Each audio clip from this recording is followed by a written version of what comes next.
तरफ फैल रहा है। यहाँ से एक ऐसे गया, इधर वेव आया, यहाँ पर सुपर पोजिशन हुआ, इससे एक यहाँ जाएगा, यहाँ हुआ, इससे इधर आएगा, इधर आएगा, यहाँ हुआ, इससे इधर जाएगा, इधर जाएगा। तुम समझ लो इससे निकलने वाला वेव चारों तरफ फैल रहा है, इससे निकलने वाला वेव चारों तरफ फैल रहा है। तो स्पेस में कितने पॉइंट पर, डिफरेंट पॉइंट पर सुपर पोजिशन होगा। तो हर एक पॉइंट पर नया नया एम्पलीट्यूड आएगा, और नया नया एम्पलीट्यूड आएगा तो नया नया इंटेंसिटी आएगा। I0 और I0 मिलकर 2I0 नहीं होगा, कहीं 4I0 हो जाएगा, जितना होना चाहिए उससे ज़्यादा, कहीं पर 0 हो जाएगा, कहीं कुछ और हो जाएगा, कहीं कुछ और हो जाएगा। स्ट्रिंग वेव में तो क्या है, स्ट्रिंग वेव अगर जा रहा है तो ये ऐसे, स्ट्रिंग में एक ही डायरेक्शन में वेव जा सकता है। ये स्ट्रिंग है, स्ट्रिंग किसी एक डायरेक्शन में होगा, इसमें ऐसे जा सकता है, इधर आ सकता है। साउंड वेव पूरे स्पेस में 3D स्पेस को कवर कर सकता है ना। ये दो साउंड सोर्स है, तो चारों तरफ किसी भी पॉइंट पे जाओगे तो दोनों से आने वाला वेव मिल रहा होगा। तो इसीलिए इंटरफेरेंस का जब बात होता है तो वो साउंड सोर्स या लाइट सोर्स को लेकर किया जाता है। तो अब हम लोग उस जनरल कैलकुलेशन का बात करते हैं। अच्छा, एक चीज समझना,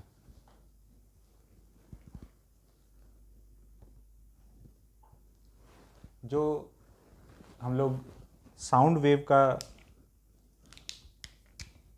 ऑर्गन पाइप में स्टैंडिंग वेव बना रहे थे,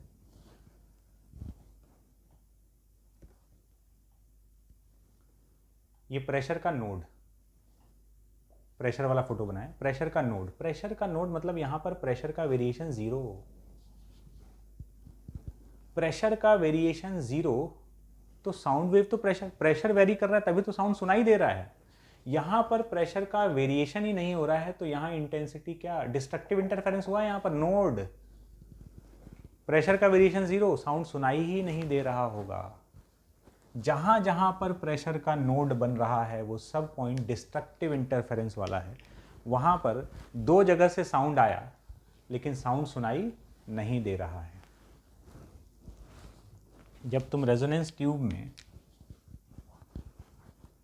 ये ऐसे इससे साउंड भेजे, ये ऐसे गया और रिफ्लेक्ट होकर वापस आया, तो यहाँ स्टैंडिंग वेव का फॉर्मेशन हो गया। तो जहाँ जहाँ पर प्रेशर का नोड बन रहा है, ध्यान रखना, जहाँ जहाँ प्रेशर का नोड बन रहा है वहाँ वहाँ प्रेशर का वेरिएशन 0 है। तो बीच में ऐसा कई पॉइंट होगा जहाँ पर एक तो जाने वाला साउंड और एक आने वाला साउंड मिला, लेकिन उन सब जगह पर अगर हम लोग कान लगा कर सुने या डिटेक्टर लगा दें तो वहाँ कोई साउंड नहीं आ रहा होगा। तो इंटरफेरेंस एक प्रैक्टिकल बात है।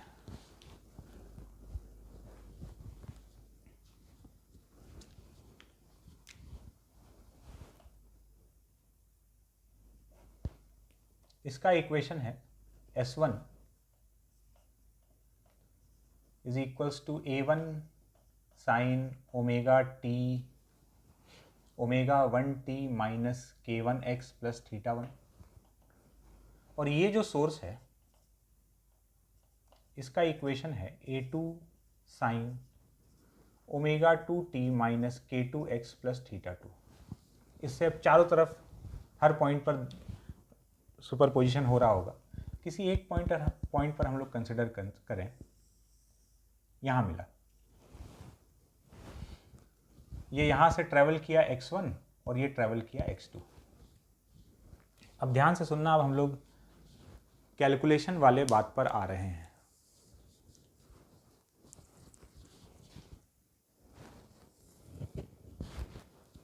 ये पॉइंट P पर दोनों सोर्सेस से वेव पहुंचा, तो यहाँ पर और ऐसे और भी पॉइंट्स पर ये सोर्स है, यहाँ मिलेगा, यहाँ पर, ऐसे इनफाइनाइट नंबर ऑफ पॉइंट्स पे सुपरपोजिशन हो रहा होगा। तो ऐसा क्या हो, फिर इससे क्या होगा कि यहाँ पर वेव मिला, यहाँ हर पॉइंट पर दोनों से आने वाला वेव सुपर इम्पोज हो रहा है, मतलब हर पॉइंट पर दो SHM का सुपरपोजिशन होगा। तो हम लोग क्या करेंगे, उस SHM का रिजल्टेंट एम्पलीट्यूड निकाल लेंगे, और रिजल्टेंट एम्पलीट्यूड निकाल लेंगे तो उससे रिजल्टेंट इंटेंसिटी आ जाएगा। तो हर पॉइंट पर एक नए टाइप का इंटेंसिटी हो सकता है, कहीं 0, कहीं 4I0, कहीं पर I0। तो अब जब हमको कैलकुलेशन करना है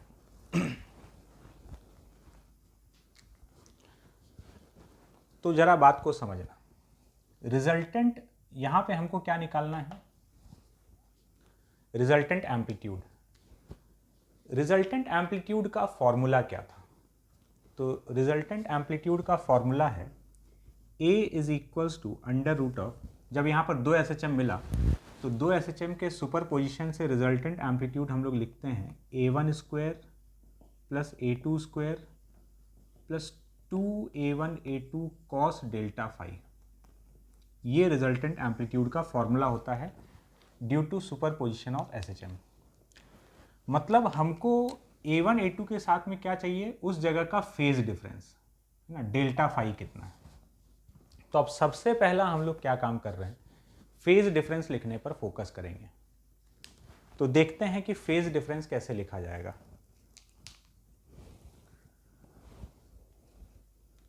यहां पर जो पहुंचा ये कितना डिस्टेंस ट्रेवल करके? x1। तो यहां वाले के SHM का इक्वेशन चाहिए तो उसमें x की जगह x1 रख देंगे। यहां से x1 डिस्टेंस आगे वाले का SHM का इक्वेशन मिल जाएगा। तो इसमें x की जगह x1 डालेंगे तो एक SHM का इक्वेशन आ जाएगा। ये यहाँ x2, ये जो पॉइंट P है ये यहाँ से x2 डिस्टेंस पर है, तो x2 डिस्टेंस पर है तो दूसरा SHM का इक्वेशन चाहिए। तो इसमें इस वाले इक्वेशन में x की जगह क्या डाल देंगे? x2। तो यहाँ पर जो 2 SHM का इक्वेशन मिलेगा इसमें x की जगह x1 डाल के, उसमें x की जगह x2 डाल के, तो इसमें x की जगह x1 डालेंगे तो फेज कितना हो जाएगा? φ1 is equals to ω1t minus k1 x1 plus θ1। यहाँ 2 SHM का सुपर पोजिशन हो रहा है। पहले वाले का फेज कितना है? ω1t minus k x1 plus θ1। दूसरे वाले का फेज कितना है? φ2 is equals to ω2t minus k2 x2 plus θ2। तो फेज डिफरेंस अगर हम लोग लिखें φ1 माइनस φ2, φ1 माइनस φ2 कर देंगे तो ये हो जाएगा ω1 minus ω2 into t plus k2 x2 minus k1 x1 plus θ1 minus θ2, ये हो जाएगा। अब हम लोग एक अजम्पशन ले रहे हैं, इफ ω1 इक्वल टू ω2, और ये अजम्पशन हमेशा वैलिड रहेगा। दोनों सोर्सेज का फ्रीक्वेंसी सेम है। ऐसे सोर्सेज को हम लोग बोलते हैं कोहेरेंट सोर्सेज। हम लोग अभी साउंड के इंटरफेरेंस का बात कर रहे हैं। क्लास 12th का जो चैप्टर हम लोग पढ़ते हैं वेव ऑप्टिक्स, उसमें लाइट के इंटरफेरेंस का बात करेंगे। तो जब भी इंटरफेरेंस का बात कर रहे होंगे हमेशा कोहेरेंट सोर्सेज ले रहे होंगे। क्यों कोहेरेंट सोर्सेज ले रहे होंगे? कोहेरेंट सोर्सेज मतलब सेम फ्रीक्वेंसी। क्यों ले रहे होंगे ये बात हम लोग को आगे दिखेगा, है ना। इसका एक्सप्लेनेशन हम लोग को आगे समझ में आएगा। फिलहाल हम लोग एक अजम्पशन लिए ω1 इक्वल टू ω2। अगर ω1 इक्वल टू ω2 हुआ ना तो देखो k का वैल्यू होता है ω/v। दोनों सेम मीडियम में ट्रैवल कर रहा है तो v तो सेम है ही, और अगर ω भी सेम हो गया तो k1 k2 बराबर हो गया। तो यहां से कंक्लूजन ये निकला कि k1 इक्वल्स टू k2, क्योंकि k का वैल्यू ω/v है। v तो दोनों वेव के लिए सेम ही था क्योंकि एक ही मीडियम में था। ω सेम हो गया तो k1 k2 बराबर। तो डेल्टा फाई, ये वाला टर्म 0, यहां से आया k x2 minus x1 plus θ1 minus θ2। तो सेम ऑर्डर में लिख लेते हैं, k x2 माइनस x1 है तो माइनस θ2 माइनस θ1। तो फेज डिफरेंस जो हो गया ये हो गया k into delta x minus delta theta. ये हुआ फेज डिफरेंस का एक्सप्रेशन। एक और assumption ले रहे हैं, if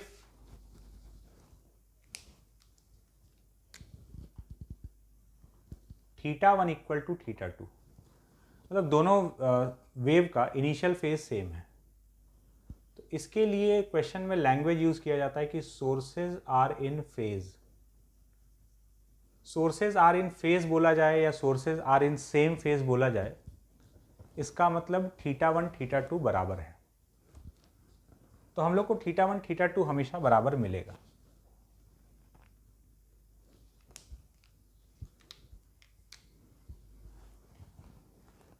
नहीं मिलेगा तब देखेंगे आगे क्या करना है।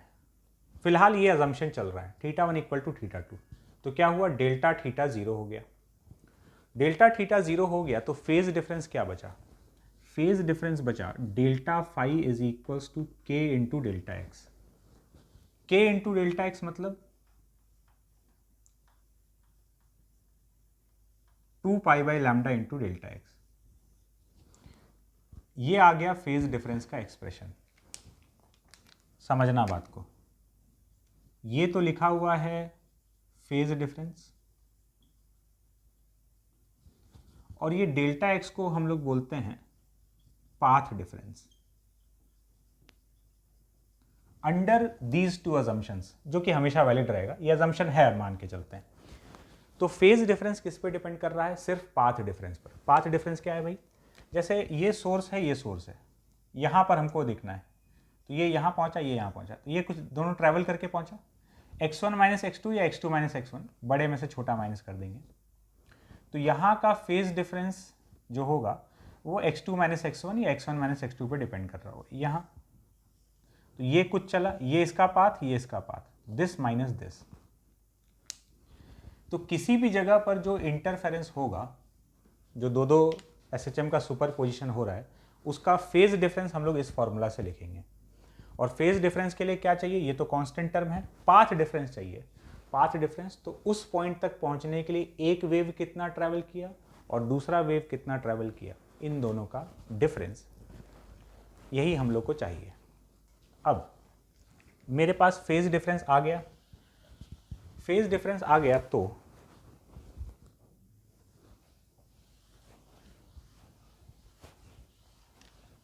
रिजल्टेंट एम्पलीट्यूड का फॉर्मूला अब हम लोग लिख देंगे किसी भी जगह पर, under root of a1 square plus a2 square plus 2a1 a2 cos delta phi. और उस जगह का अगर रिजल्टेंट इंटेंसिटी लिखना हुआ तो हमको पता है intensity is proportional to square of amplitude.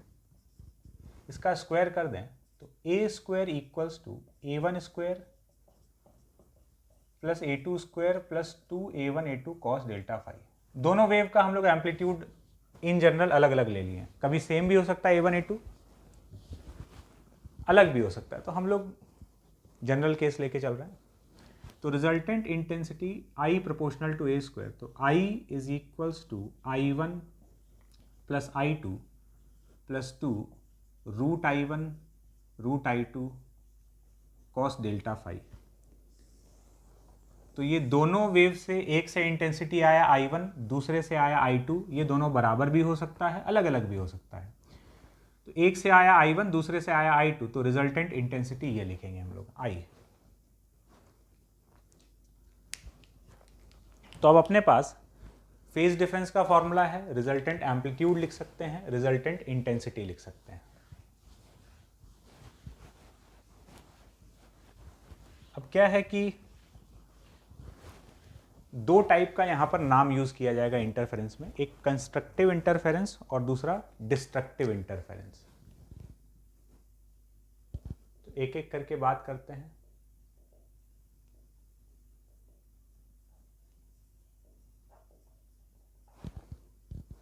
सबसे पहले कंस्ट्रक्टिव इंटरफेरेंस। तो कंस्ट्रक्टिव इंटरफेरेंस का मतलब जहां पर इंटरफेरेंस का इफेक्ट जो है वो मैक्सिमम हो रहा है। तो कंस्ट्रक्टिव इंटरफेरेंस में इफेक्ट मैक्सिमम होता है। इफेक्ट मैक्सिमम मतलब एम्पलीट्यूड, इंटेंसिटी, ये सब मैक्सिमम होगा। तो अब हम लोग दो चीज़ समझेंगे यहाँ पर, कंस्ट्रक्टिव इंटरफेरेंस का कंडीशन, कब कंस्ट्रक्टिव इंटरफेरेंस होगा, और फिर उसका इफेक्ट क्या है। देखो, इफेक्ट मैक्सिमम होना चाहिए, मतलब एम्पलीट्यूड या इंटेंसिटी मैक्सिमम होना चाहिए। ऐसा कब होगा?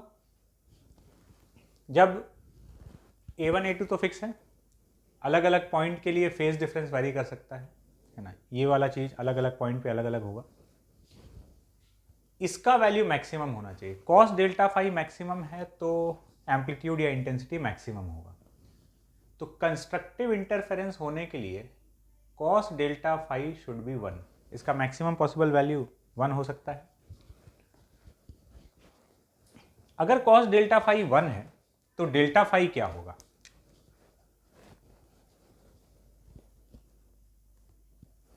कॉस का वैल्यू अगर 1 है तो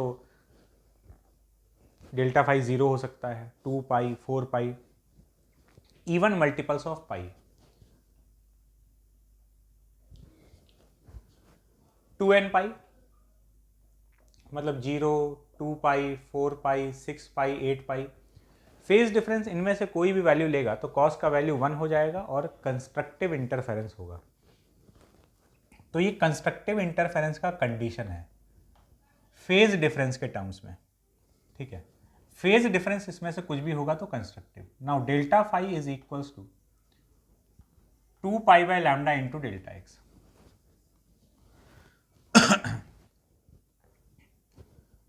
ये हो गया 2n पाई,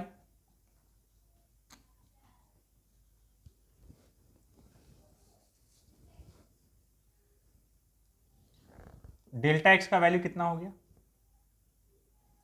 डेल्टा फाई की जगह 2n पाई रख दी और ये 2 pi by lambda into delta x, तो डेल्टा एक्स का वैल्यू हो गया n लैम्डा। अगर पाथ डिफरेंस इनमें से कोई वैल्यू ले रहा है, ये तो फेज डिफरेंस के टर्म्स में कंडीशन, पाथ डिफरेंस अगर x1 माइनस x2 या x2 minus x1 n lambda के बराबर हो गया, n लैम्डा में क्या क्या वैल्यू आ रहा है? 0 lambda, 2 lambda, 3 lambda, 4 lambda, integral multiple of lambda में अगर पाथ डिफरेंस होता है तो कंस्ट्रक्टिव इंटरफेरेंस होगा। तो ये कंस्ट्रक्टिव इंटरफेरेंस का कंडीशन है in terms of phase difference, in terms of path difference. अब कंस्ट्रक्टिव इंटरफेरेंस जब हो रहा है तो उसका इफेक्ट क्या है?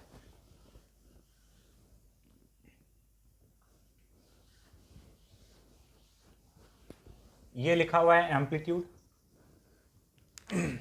कॉस डेल्टा फाई 1 हो जाएगा तो amplitude maximum under root of a1 square plus a2 square plus 2a1 a2, cos delta phi 1 हो गया।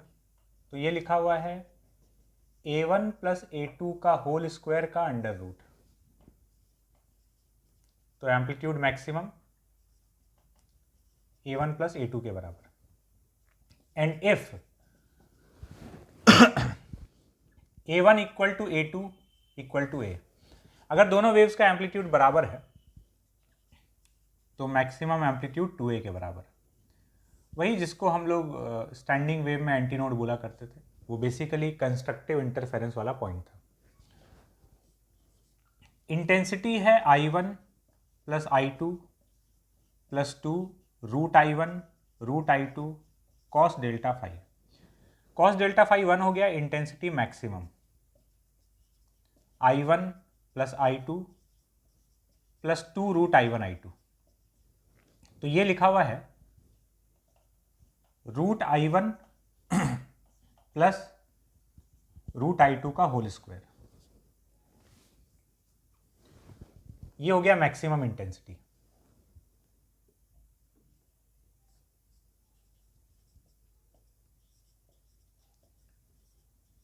Root I1 plus root I2 का होल स्क्वायर, ये मैक्सिमम इंटेंसिटी का formula.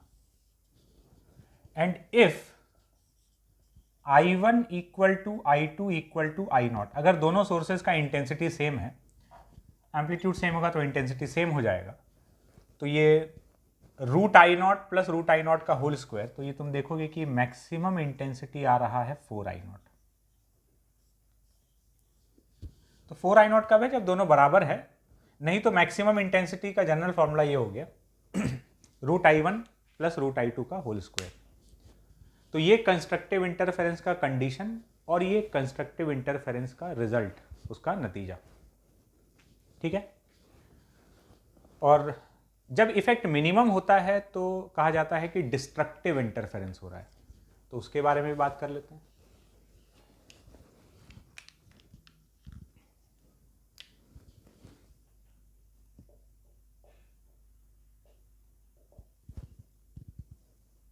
Destructive interference, destructive interference में effect minimum होगा तो cos का value minimum -1। Cos का वैल्यू -1 कब होगा? जब फेज डिफरेंस जो है वो ऑड मल्टीपल्स ऑफ पाई में हो, पाई, 3 पाई, 5 पाई, 6, 7 पाई, 9 पाई।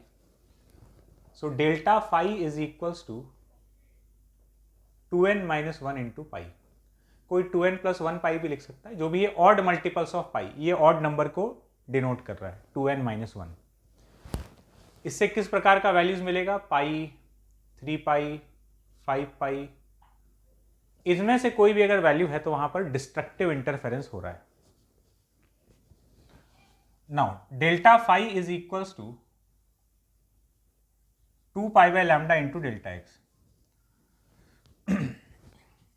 डेल्टा फाई का value 2n - 1 into pi,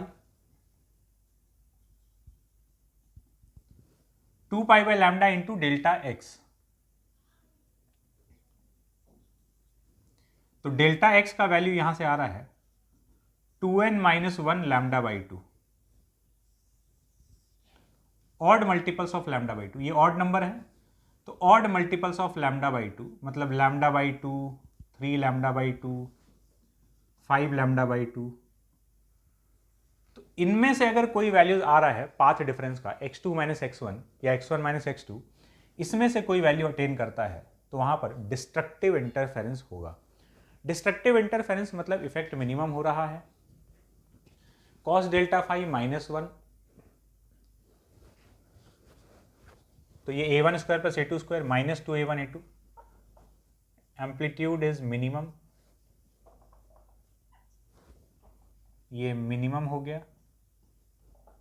mod of a1 - a2, क्योंकि हम लोग को नहीं पता दोनों में से बड़ा कौन है, तो ये minimum amplitude. And if a1 equals to a2 तो मिनिमम एम्पलीट्यूड 0, वही नोड वाला पॉइंट। मिनिमम इंटेंसिटी होगा ये कॉस डेल्टा फाई -1,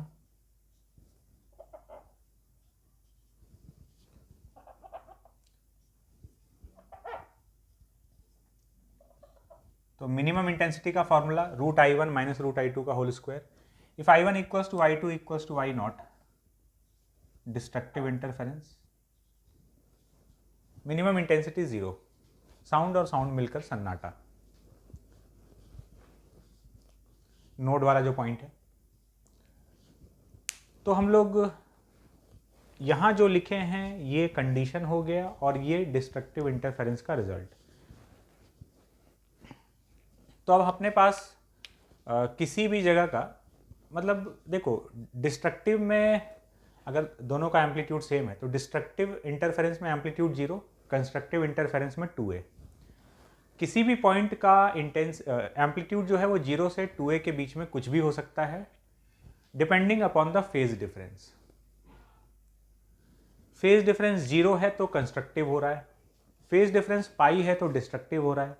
तो 0 से पाई के बीच तो बहुत सारा वैल्यूज है, उसमें से कोई वैल्यू आएगा तो एम्पलीट्यूड भी 0 से 2a के बीच में कुछ आएगा, इंटेंसिटी 0 से 4I0 के बीच में कुछ ना कुछ आ रहा होगा। बात क्लियर है यहां तक? चलते हैं आगे, अप्लाई करके देखते हैं इसको क्वेश्चन में।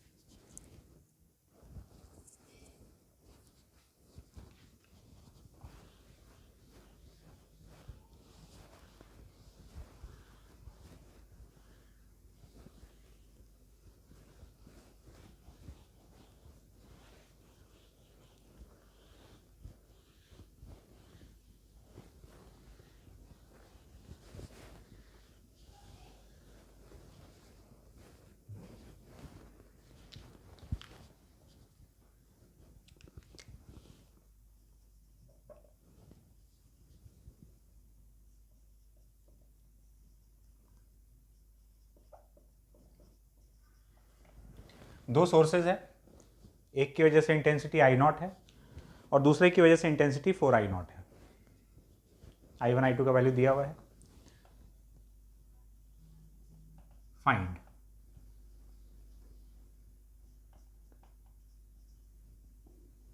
First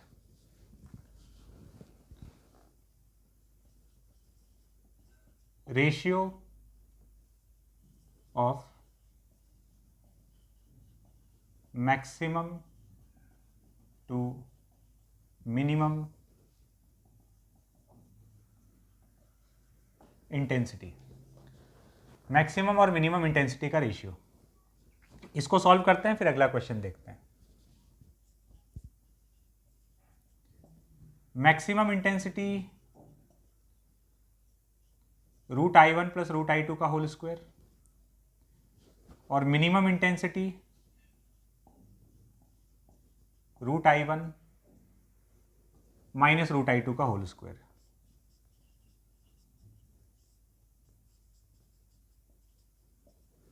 I max by I minimum,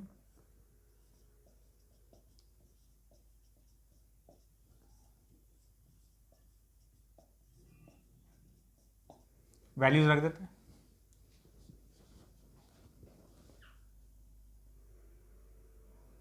तो I maximum by I minimum is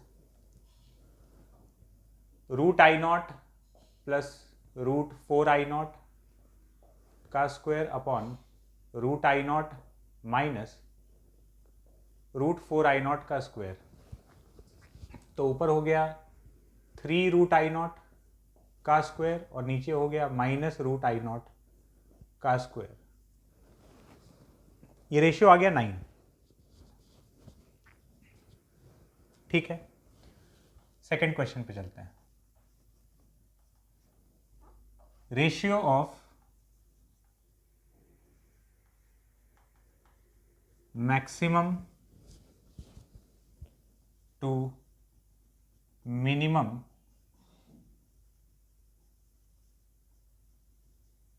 amplitude. Maximum और मिनिमम एम्पलीट्यूड का रेशियो चाहिए। Intensity is proportional to A square, ये होता है। तो I maximum by I minimum is A maximum का square upon A minimum का स्क्वायर। तो हम लोग को maximum is to minimum amplitude का रेशियो चाहिए। तो ए मैक्सिमम